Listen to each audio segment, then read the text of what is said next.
మే 20న దేశవ్యాప్తంగా సార్వత్రిక సమ్మెలో బీడీ పరిశ్రమలో పనిచేస్తున్న ప్యాకర్స్ కార్మికులు, చాట్ అండ్ బట్టి కార్మికులు పాల్గొంటూ ఉన్నారు.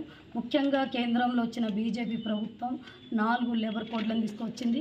ఈ లేబర్ కోడ్లను రద్దు చేయాలని ఏదైతే బీడీ పరిశ్రమ మీద కోప్టా చట్టాన్ని తీసుకొచ్చిందో కోప్టా చట్టాన్ని రద్దు చేయాలి అనేది, బీడీ పరిశ్రమను జీఎస్టీ నుంచి మినహాయించాలనేది, బీడీ పరిశ్రమలు పనిచేసే కార్మికులకు అందరికీ 26 రోజులు పని కల్పించాలి అనేది, అదేవిధంగా బీడీ పరిశ్రమలో పనిచేసే కార్మికులకు అందరికీ ఏదైతే కేంద్ర ప్రభుత్వం ఇచ్చిందో ఇవాళ అందరికీ ఇండ్లు ఇస్తా అని చెప్పిందో ఆ ఇండ్లు ఇవ్వాలి అనేది, దాంతో పాటు ఇవాళ బీడీ పరిశ్రమలో పనిచేస్తున్న దాంట్లో కోప్టా చట్టాన్ని తీసుకొని వచ్చి అనేక విధాలుగా ఇవాళ ఆంక్షలు వేస్తూ ఉంది. ఈ ఆంక్షలను తీసివేయాలి అనేది, జీవన భృతికి సంబంధించింది బీడీ పరిశ్రమలో చేసే కార్మికులకు అందరికీ జీవన భృతి ఇవ్వాలి అనేది, అదేవిధంగా ఇవాళ కేంద్రంలో ఉన్న ప్రభుత్వం ఇవాళ ప్రజలపై భారాలు మోపుతూ ఉంది. పెద్దలకేమో రాయితీలు ఇస్తూ ఉంది.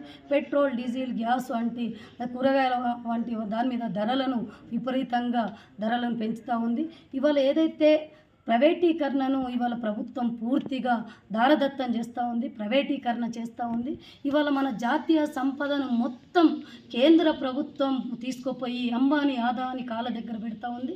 ఇది సరైనది కాదు అనేది, జాతీయ ఏదైతే ప్రభుత్వ సంస్థలు ఉన్నాయో దాన్ని ప్రైవేటీకరణ చేయకుండా ప్రభుత్వ సంస్థలను కాపాడుకోవాల్సిన అవసరం మన మీద ఉంది అనేది, ఇప్పటికైనా కేంద్ర ప్రభుత్వం మహిళలపైన హత్యలు, అత్యాచారాలు జరుగుతూ ఉన్నాయి, దీన్ని అరికట్టాలి అనేది, ప్రజలపై ఏదైతే భారాలు ఉన్నాయో భారాలను తగ్గించాలి అనేది ఈ సమ్మె జరుగుతూ ఉంది. ఈ సమ్మెలో, సార్వత్రిక సమ్మెలో బీడీ పరిశ్రమలో పనిచేసే వాళ్ళందరూ పాల్గొంటూ ఉన్నారు.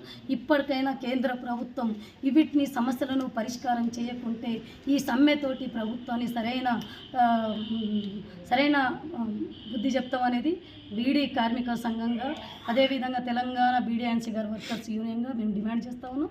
కేంద్ర ప్రభుత్వం తీసుకొచ్చిన విధానాలను వెంటనే వెనక్కు తీసుకోవాలనేది, ఏదైతే 29 చట్టాలు పోరాటం చేసి పని దినాలను, పని గంటలను సాధించుకున్న చట్టాలను ఇవాళ పూర్తిగా తుంగలో తొక్కి దీన్ని ఒక ప్రయత్నం చేస్తూ ఉంది అమలు చేయడానికి. కార్మిక సంఘాలు, అనేక సంఘాలు, జాతీయ సంఘాలు కలుసుకొని ఈ సార్వత్రిక సమ్మె చేస్తూ ఉన్నాం. ఈ సార్వత్రిక సమ్మెలో పరిశ్రమలు పనిచేసే కార్మికులు, ప్రజలు పాల్గొని విజయవంతం చేయాలని కోరుతున్నాను.